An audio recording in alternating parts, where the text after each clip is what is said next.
Assalamualaikum warahmatullahi wabarakatuh. Bismillah, walhamdulillah, wassalatu wassalamu ala rasulillah wa ala alihi wa ashabihi wa mawalah. La haula wa la quwata illa billah, amma ba'du. Sahabat titik ba dimanapun Anda berada, Alhamdulillah kita berjumpa lagi dalam pengajian online Al-Hikam sebagai pintu kulhu. Qul huwallahu ahad, Allahus samad. Kali ini kita memasuki episode yang ke-30. Pada episode yang ke-30 ini kita masih membahas kalam yang ke-14. Kalam ke-14 kita bahas menjadi dua bagian, dan pada episode ke-30 dan sebelumnya 29 kita membahas bagian yang kedua. Bagian yang kedua dari kalam ke-14. Bagian yang pertama adalah al-kaunu kulluhu zulmatun wa anarahu wujudu wa anarahu zuhurul haqqi fi. Al-kaunu kulluhu zulmatun, sesungguhnya kosmos, jagat raya, alam semesta itu seluruhnya adalah zulmatun, gelap. Wa innama anarahu zuhurul haqqi fihi, dan menjadi terang karena diterangi oleh cahaya al-haq, oleh cahaya Allah Subhanahu wa taala di dalamnya. Oleh karena itu dilanjut bagian yang kedua dari kalam ke-14 tadi, yaitu yang tertulis di layar ini. Faman ra'al kauna walam yashhadhu fi, maka siapapun yang melihat alam semesta tapi tidak menyaksikan Allah Subhanahu wa taala di dalamnya, tidak menyaksikan kehadiran Allah Subhanahu wa taala di dalamnya, au ingdahu, ketika melihatnya, au qablahu, ketika sebelum melihatnya, au ba'dahu, setelah melihatnya. Jadi ketika melihat kaun, sebelum melihat kaun, atau sesudah melihat kaun. Kaun itu kosmos atau jagat raya ya. Faqad a'wazahu wujudul anwari, sungguh ia telah tersilaukan oleh wujud keberadaan cahaya-cahaya yang lain. Wa hujibat anhu, dan terhijab dari orang itu sumusul ma'arifi, cahaya-cahaya ma'rifat, bisuhubil asar, karena tebalnya mendung penghalang. Jadi cahaya matahari nggak sampai karena mendungnya terlalu tebal, hitam pekat. Sahabat titikba dimanapun Anda berada, jadi sumber masalah, kegelisahan, keresahan, kegalauan setiap manusia di pentas jagat raya ini karena gagal melihat Allah Subhanahu wa taala. Yang terlihat tuh hanya kaunnya, hanya alam semesta, tapi tidak melihat Allah Subhanahu wa taala. Padahal seharusnya tahun ini sebagai tanda mengingatkan kita supaya kita teringat, terhubung kepada Allah Subhanahu wa taala. Maka tragedi seharusnya itu menjadi petunjuk, yang namanya alam semesta itu menjadi petunjuk, tapi menjadi penghalang untuk sampai kepada Allah Subhanahu wa taala. Jadi bayangkan seperti ini ya. Kalau Anda misalkan, ini analoginya, ini saya dapat cerita di Facebook, ini pengalaman sebagai seorang ayah ketika memiliki anak kecil. Bayangkan kalau Anda itu beraki. Jadi berak, ada seseorang berak tepat di muka Anda, di kepala Anda ketika Anda sedang tidur terlelap. Coba bayangkan, Anda sedang tidur terlelap, sedang istirahat karena capek, karena pusing seharian, kerja di kantor atau kerja dimanapun, sedang istirahat, sedang capek-capeknya, tapi kemudian di muka Anda tiba-tiba ada bau pesing, bau busuk ya, bau di muka Anda. Ketika melek, Anda tersadar ternyata memang betul ada kotoran manusia, ada feces atau tai di muka Anda. Bagaimana perasaan Anda? Ini Anda sudah tidak ada perasaan marah karena tadi saya sudah menyebutkan ini pengalaman seorang ayah. Kalau tidak disebutkan seperti itu, Anda diberak, ada seorang yang berak di muka Anda, diberak, lagi tidur nyenyak kok diberak. Ya ini benar-benar marah ya. Bisa-bisa Anda seperti Sambo, ambil pistol, nembak. Ini penghinaan yang luar biasa. Mungkin seperti itu. Tapi setelah tahu siapa yang berak di muka Anda, maka saya yakin walaupun marah, itu marahnya marah kemudian marah karena kasih sayang. Gemes, bahkan Anda kemudian bangga menceritakan hal itu. Pengalaman yang sangat indah, pendapat berak, tai dari anak kecil yang tentu saja kalau anak kecil itu kan fesesnya masih belum terbentuk di muka Anda itu rata oleh anak si bayi itu. Misalkan bayi umur 7 bulan atau 8 bulan. Kenapa tidak marah? Kenapa tidak kemudian emosi? Itu karena tahu dari mana itu feses itu datang, yaitu dari seseorang yang sangat Anda cintai, yaitu anak Anda. Ini pengalaman hidup di dunia ini seharusnya juga mengantarkan bagaimana kita membangun pengalaman dalam beragama, pengalaman dalam bertuhan.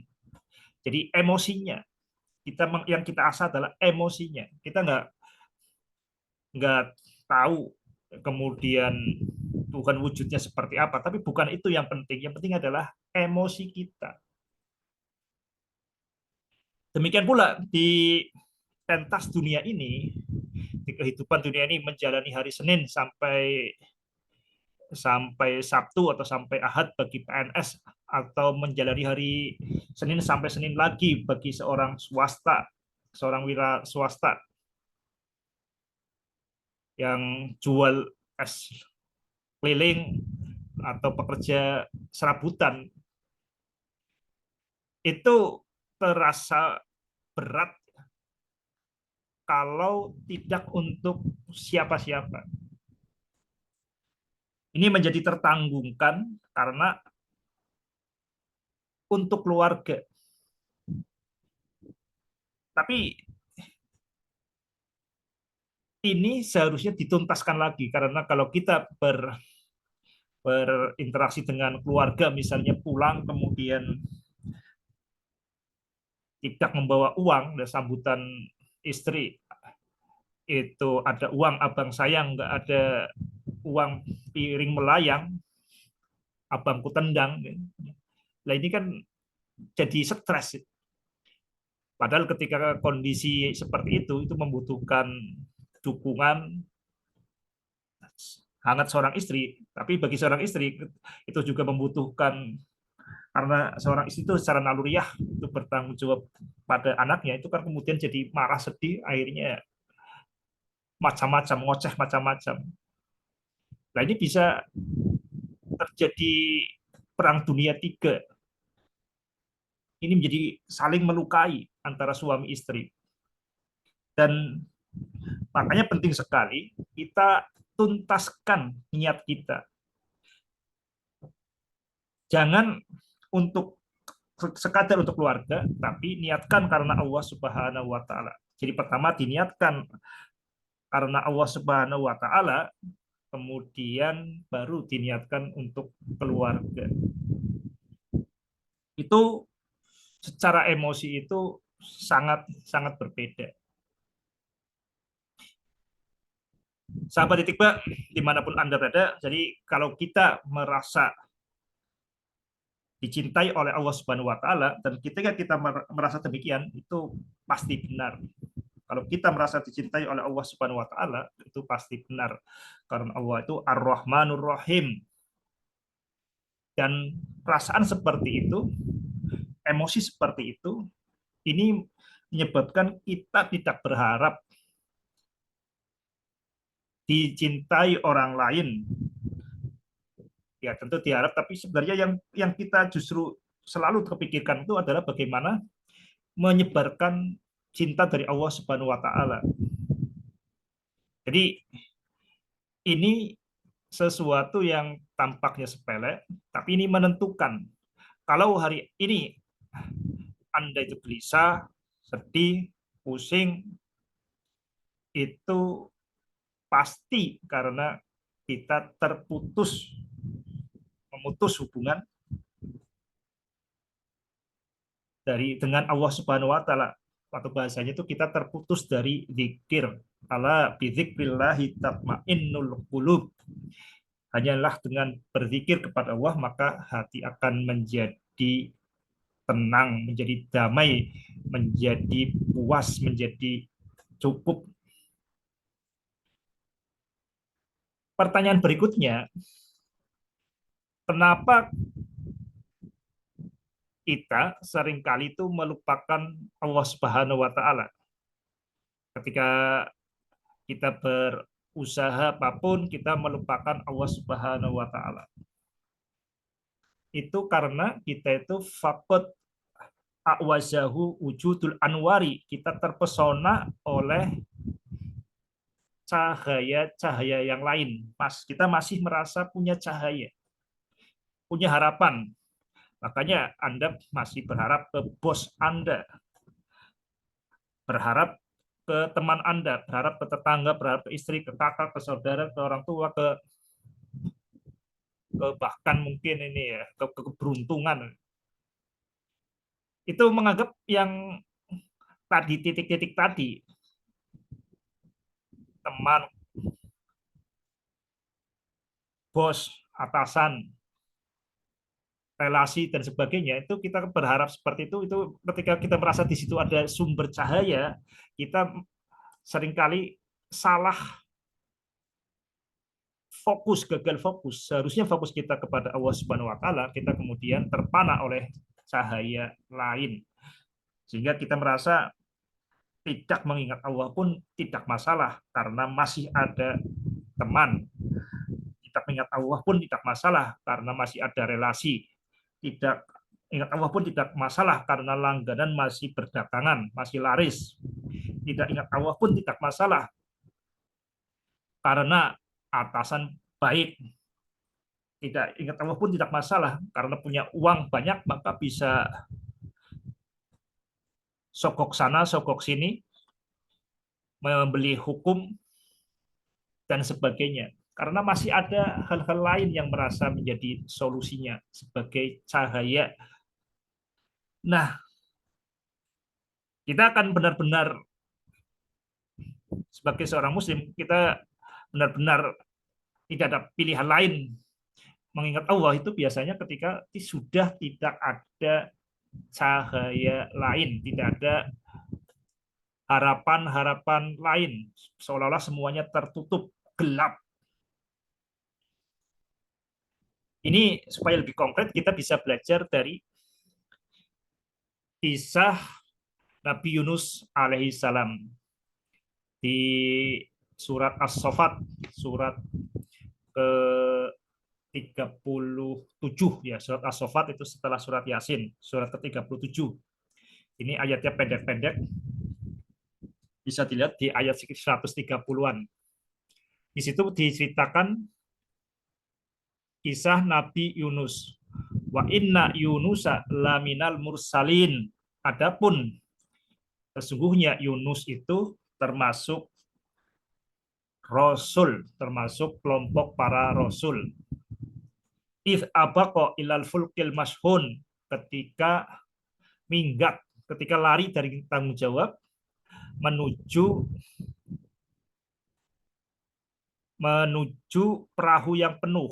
Jadi ada perahu di sini, ada perahu yang penuh. Perahu penuh, tapi kemudian Nabi Yunus ikut menambahi perahu ini. Apa kok ilal fulkil mashun,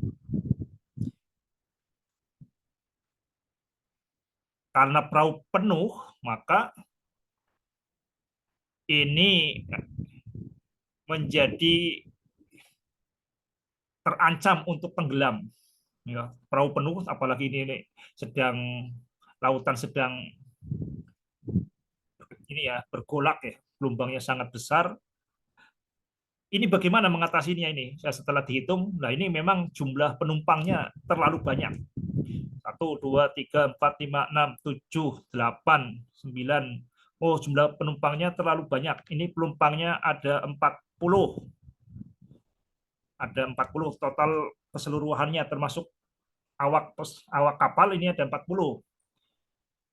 Sudah berlebihan, ini seharusnya itu 35 saja. Ini kelebihan, ya, kelebihan awak kapal. Awak kapal, apalagi ini ada yang bawa pisang, bawa kambing. Ya. Ini berlebihan muatan. Solusinya bagaimana? Fasahama fakana minal mudhabin, maka kemudian diundi. Nah, kenapa diundi? Ya karena itu cara yang paling adil. Cara yang paling adil karena nggak ada yang mau kemudian berinisiatif loncat ya, mencebur di lautan. Ini kebetulan nggak ada yang lagi putus asa ya. Jadi kalaupun ada orang putus asa, itu biasanya karena memikirkan diri sendiri. Kalau kemudian ini kalau orang putus asa itu karena memikirkan diri sendiri. Jadi nggak ada orang kemudian ini orang putus asa, lalu kemudian demi keselamatan orang lain, ya nanti tidak jadi putus asa. Karena tidak jadi putus asa, tidak jadi lompat. Jadi nggak ada yang mau lompat. Tadinya mungkin ada orang yang putus asa, tapi ketika kemudian disadarkan, oh ini kapal ini perlu pengorbanan, akhirnya dia memikirkan keseluruhan kapal. Akhirnya orang yang tadinya putus asa tidak jadi putus asa. Nah, kemudian diundi dari seluruh penumpang tadi. Ya katakanlah ini biar gampang nih ya. Diundi itu 40 orang. Jadi awak awak kapalnya ada tidak dihitung ya, penumpangnya ada 40 orang. Diundi. Diundi, kemudian dituliskan namanya pada kertas atau pakai apa itu intinya, entah caranya bagaimana, tapi kemudian di undian pertama dikocok secara acak, itu muncul Yunus.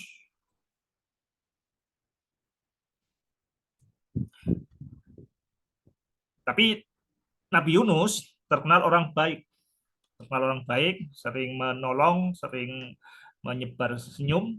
Makanya penumpang di situ tidak terima. Ini kalau orang baik malah dilempar, ini bahaya. Apalagi Nabi Yunus ini sering dimintai doa. Ini kalau orang baik dilempar ini bagaimana? Ini malah bisa tenggelam. Diulang lagi. Kemudian ternyata muncul lagi Yunus. Nah ini enggak, ini Nabi Yunus jadi tahu diri. Nabi Yunus kemudian mau mencebur sendiri, tapi orang tetap masih berpikir, oh jangan Yunus, ini bahaya. Ini justru orang yang baik harus diselamatkan. Kalau kemudian orang baik dilempar, kemudian ketika situasi sulit ini, ya ini pikiran mereka tambah kacau, nggak mungkin ya. Jadi ini malah jimatnya nih Yunus yang menyebabkan yang harus diselamatkan itu justru Yunus karena dia orang baik yang juga biasa doa. Tapi apa yang terjadi? Muncul lagi Yunus. Nah, ini tidak ada pilihan. Kita bayangkan ya kalau kita hitung ya. Ada 40 penumpang. Terpilihnya Yunus ini kan berarti 1/40. Yunus lagi, ini 1/40. Kalau yang satu kali muncul itu secara intuitif acak ya wajar ya. Siapapun namanya bisa muncul. Tapi kemudian muncul yang kedua lagi, ini sudah mulai aneh. Jadi otak kita itu akan cenderung mulai membentuk pola ketika kejadian sudah berulang. Loh, ini peluang 1/40 kok bisa muncul lagi nih. Ini ada apa gitu. Apalagi kemudian muncul sampai ke Y lagi, Yunus lagi, berarti kan 1/40 lagi. Ini peluang yang sangat kecil. Peluang yang sangat kecil, Yunus, Yunus, Yunus. Ya ini masih acak ya bisa nih. Jadi peluang-peluang selain Yunus misalnya A, A, B, C, orang yang berbeda-beda pun ini peluangnya kan masih sama juga kan. Ini peluangnya ini 1/40. Ini juga 1/40. 1/40. Jadi kejadian yang ini dengan kejadian yang ini sebenarnya sama acaknya. Sama acaknya, sama-sama peluangnya 1/4 × 3, 64.000. Ini juga 1/64.000. Sama-sama acaknya. Tapi secara intuitif kita akan menjadi aneh ini. Kok kenapa saya yang muncul? Apalagi bagi Yunus sendiri, kenapa saya? Dan orang yang lain itu ini sepertinya ini patut dicurigai. Kenapa bisa muncul Y itu terus seperti itu?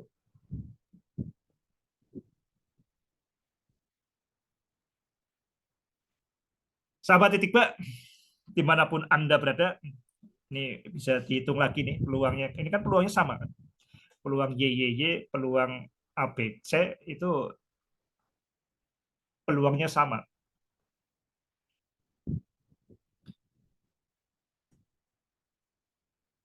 Nah, ini bagi Yunusnya itu pasti memikir bagi orang ini sesuatu yang tidak biasa. Secara intuitif ini adalah walaupun ini tidak biasa, ini patut dicurigai.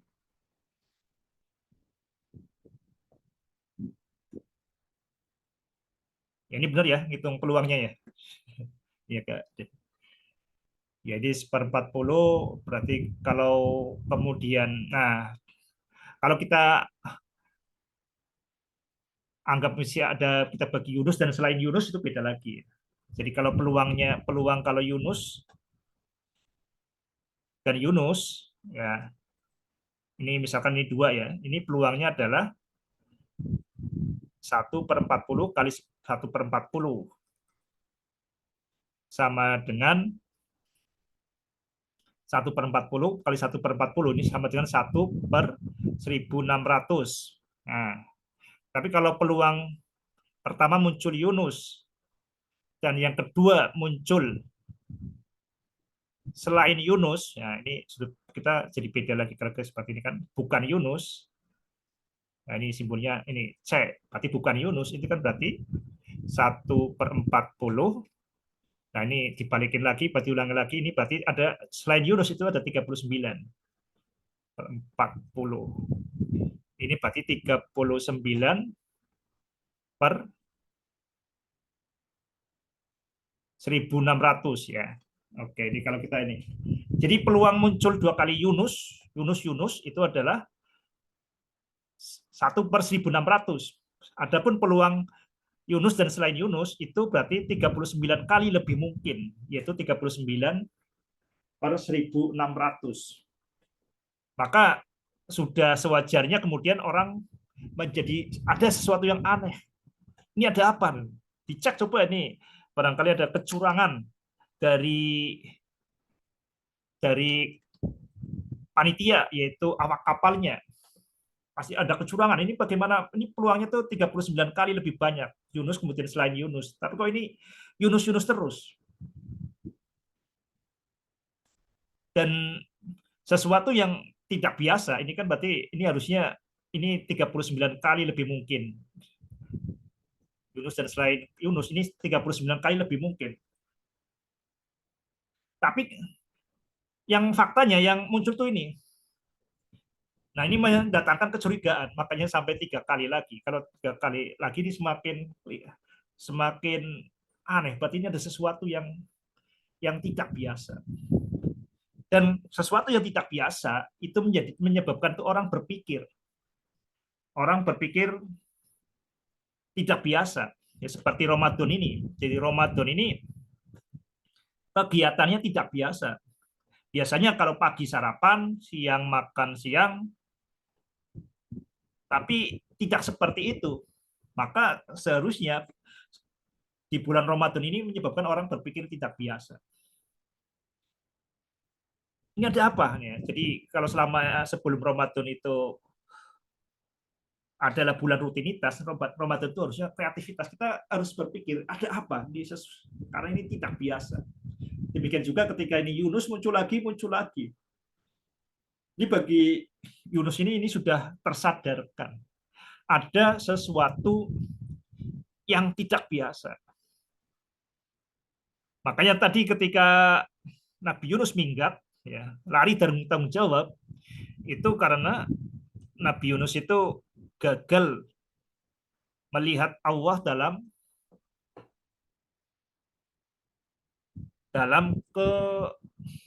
kerewelan ya, murid-muridnya. Jadi kerewelan umatnya itu rewel-rewel, susah dibetulkan, masih terus dalam maksiat, masih terus dalam kesyirikan. Ini Nabi Yunus melihatnya umatnya, ekspresi umatnya. Tidak melihat ada siapa di balik peristiwa itu. Jadi saya ini berdakwah itu karena siapa? Apakah saya berdakwah adalah supaya apakah saya berdakwah itu karena orang-orang itu? Saya berdakwah karena Allah Subhanahu wa taala. Jadi entah responnya bagaimanapun, yang penting saya dapat berdakwah sebaik-baiknya. Itu seharusnya seperti itu. Dengan berdakwah lillah, maka berdakwah tidak lelah itu ya. Jadi gantilah lelah dengan lillah. Tapi mungkin ya itu manusiawi. Tapi yang dilihat oleh Nabi Yunus itu adalah kerewelan umatnya. Bedut ya, susah diajak benar.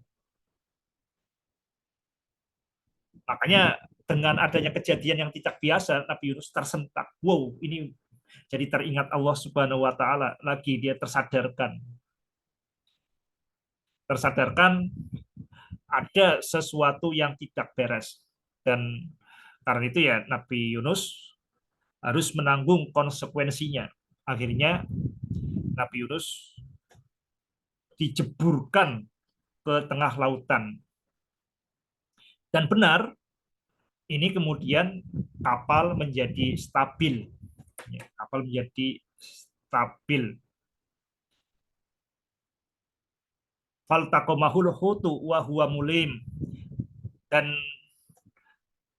ikan menelan Nabi Yunus, ikan menelan Nabi Yunus, wa huwa mulim, dan Nabi Yunus itu menjadi orang yang terhina. Jadi ketika diundi kemudian kok mendapat keburukan sampai 3 kali, ini persepsi orang jadi berubah. Wah, ini memang udah kualat ini. Ini orang kualat. Kelihatannya sih mukanya muka yai ya, tapi ini adalah iblis ya. Mungkin seperti itu ya. Bisa pikiran bisa macam-macam karena 3 kali terpilih untuk dibuang, terpilih untuk dilempar dengan peluang yang sangat sangat sangat kecil, yang terpilih Yunus terus, maka wahwa mulim, terhina.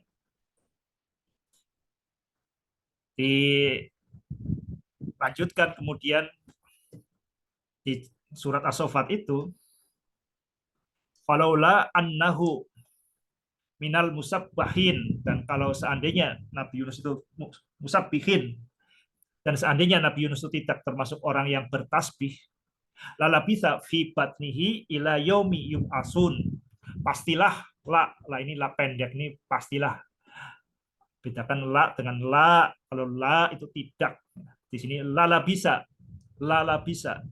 fi batnihi ila yaumi yub'asun, pastilah Yunus ini akan di perut ikan sampai hari kiamat.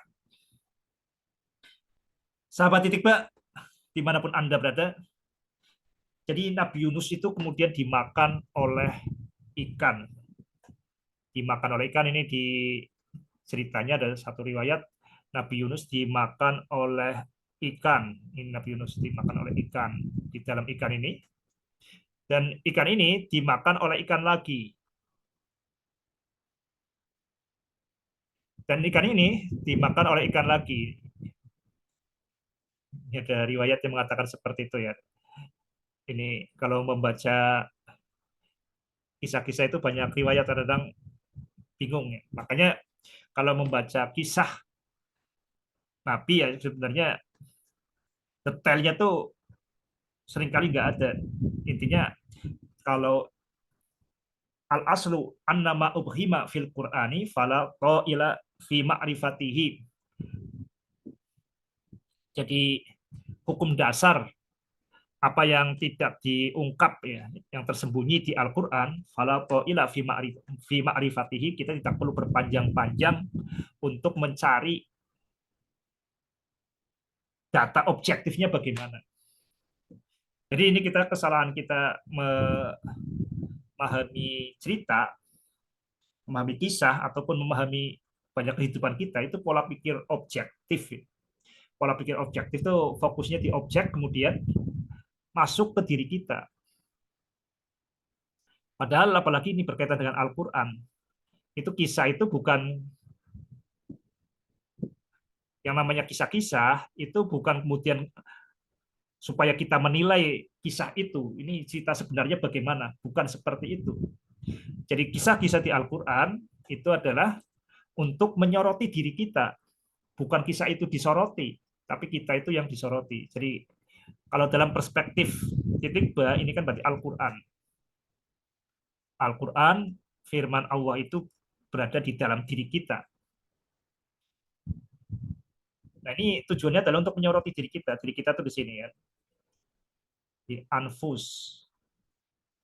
Tujuannya adalah menyoroti diri kita, bukan cerita itu disoroti, tapi Al-Quran itu menyoroti diri kita supaya kita lebih jernih melihat realitas, supaya kita bertambah baik.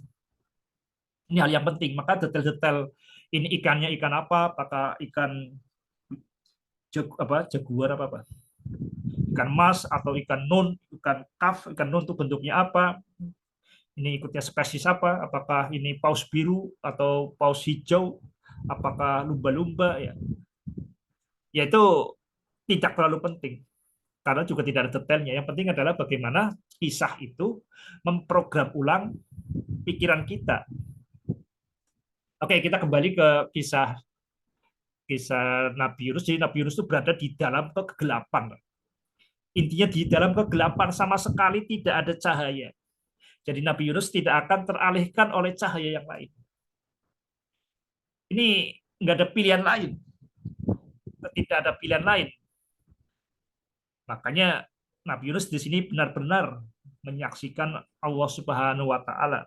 Nabi Yunus kemudian berzikir.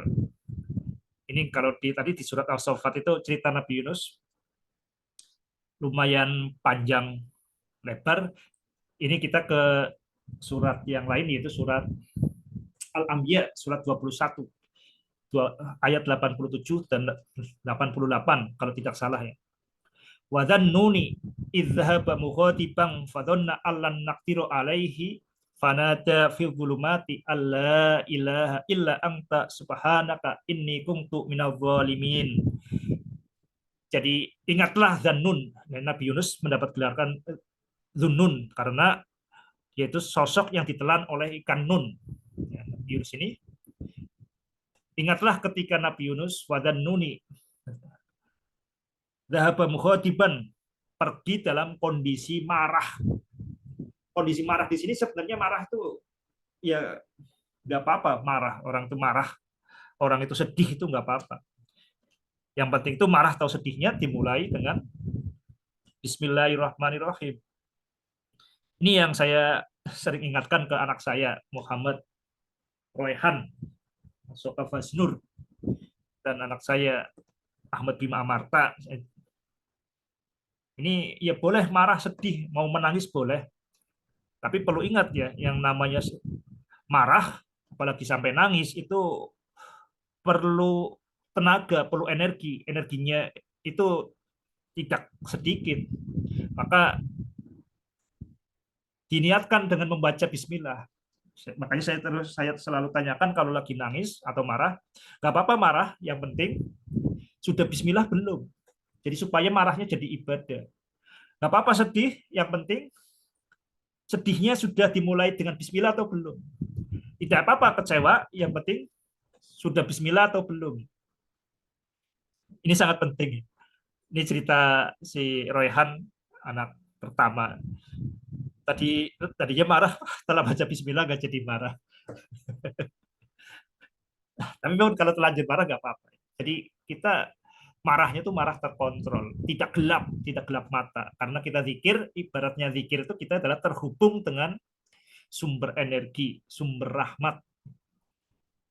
Nah ini Nabi Yunus tuh wadan nuni idza bamughadiban, dan Nabi Yunus itu pergi dengan kondisi marah. Marah itu biasanya marah itu kan sekilas marah kepada umatnya, tapi sebenarnya itu dia marah pada diri sendiri. Karena gagal, merasa uh, tidak kompeten, merasa harapannya ya macam-macam, dia marah pada diri sendiri. Dan kalau ditelusuri lebih lanjut, itu marah itu sebenarnya marah kepada Tuhan, marah kepada Allah Subhanahu wa taala. Karena tidak ada peristiwa yang kemudian muncul begitu saja. Peristiwa itu pasti dimunculkan oleh Allah Subhanahu wa taala. Jadi kita kelihatannya marah kepada seseorang, tapi sebenarnya marah pada diri sendiri. Kalau kita telusuri lebih lanjut, itu marah kepada Allah Subhanahu wa taala. Makanya di sini wadan nuni idza bamuhatibang fadhanna allan naqdiro fanada fi dzulumati. Jadi Nabi Yunus merasa aman ya. Ya ini saya mau pergi dulu lah, pergi dulu daripada stres menghadapi umat yang tidak tahu diri, tidak bisa diatur, bikin kisruh, bikin pusing, mau healing dulu, mau jalan-jalan dulu, mau refreshing dulu, mau pergi dulu. Ya, ternyata ketika pergi seperti di cerita tadi malah dijeburkan ke lautan sehingga Nabi Yunus masuk kegelapan yang berlapis. Wadzannuni idza bamughadiban fadhanna alla naqdira fanada fi dzulumati. Jadi ini di dalam kegelapan. Ini kita lihat di sini udah masuk ikan sudah gelap, ini gelap lagi. Benar-benar gelap lah intinya. Tidak ada harapan ke siapapun, ke temannya, tetangganya, gurunya, atau siapapun. Tidak ada harapan. Tidak ada harapan, misalkan ada uang di sakunya pun nggak berguna. Dia benar-benar tidak ada harapan lagi. Makanya ketika dalam kondisi seperti ini kemudian Nabi Yunus bisa benar-benar melihat, menyaksikan kehadiran Allah Subhanahu wa taala. Mau tidak mau ya harus menyaksikan kehadiran Allah Subhanahu wa taala. Jadi ini kita sering mendengar ya. Jadi orang itu berubah kalau tidak karena pikiran terluka, ya karena emosi. Kalau pikiran yang terbuka itu ya karena emosi terluka. Jadi emosi yang terluka atau pikiran yang terbuka itu menyebabkan orang berubah. Tapi itu sebenarnya tidak seperti itu. Jadi titik balik yang paling penting itu ketika kita nggak punya harapan kepada siapapun. Kita melihat cahaya dari manapun. Sehingga satu-satunya cahaya yaitu adalah cahaya kebenaran. Ini kemudian Nabi Yunus berdoa, La ilaha illa anta subhanaka inni kuntu minadh dhalimin. Nah, disinilah Nabi Yunus benar-benar keluar dari kegelapan. Jadi sebelum Nabi Yunus keluar dari kegelapan fisik, ini kesadarannya sudah keluar dari kegelapan. Maka kemudian sesuatu yang tidak biasa pun terjadi. Jadi Nabi Yunus ini masuk ke perut ikan, ini dengan peluang yang sangat-sangat kecil, tapi itulah yang terjadi. Nah, Nabi Yunus kemudian diselamatkan juga dari perut ikan, ini pun peluangnya sangat-sangat kecil ya. Kalau orang dimakan ikan, ini belum ada ceritanya. Orang dimakan ikan, kemudian masih hidup ya. Jadi yang banyak itu adalah orang makan ikan, bukan orang dimakan ikan. Kalau orang dimakan ikan, yaitu cerita sudah berakhir. Dan Nabi Yunus ini dimakan ikan, tapi terselamatkan. Nabi Yunus masuk ke dalam perut ikan, itu dengan proses yang nyaris mustahil, peluangnya sangat-sangat kecil. Demikian pula Nabi Yunus dengan nyaris mustahilan serupa, Nabi Yunus diselamatkan dari perut ikan. Demikian kisah Nabi Yunus, mudah-mudahan menginspirasi kita. Jadi jangan sampai cahaya dari Allah Subhanahu wa taala itu tersilaukan oleh cahaya-cahaya palsu dari yang kita merasa di sekitar kita. Jangan pernah berharap kepada siapapun, meski kita selalu berprasangka baik kepada siapapun dan selalu berusaha berbuat baik kepada siapapun, tapi bukan berharap. Give and give and give, berikan kebaikan-kebaikan, dan untuk sampai kita bisa melakukan seperti itu tidak lelah, ya kita harus terhubung dengan Allah Subhanahu wa taala. Kita harus menyaksikan kehadiran Allah Subhanahu wa taala dalam setiap peristiwa, di dalam kaun, di dalam kosmos, di dalam alam semesta, di dalam jagat raya. Demikian yang dapat saya sampaikan pada pengajian episode yang ke-30. Ya ayyuhalladzina amanu taqullaha wa qulu qawlan sadida yuslih lakum a'malakum wa yaghfir lakum dzunubakum wa may yuti'illah wa rasulahu faqad faza fawzan 'azima. Wassalamualaikum warahmatullahi wabarakatuh.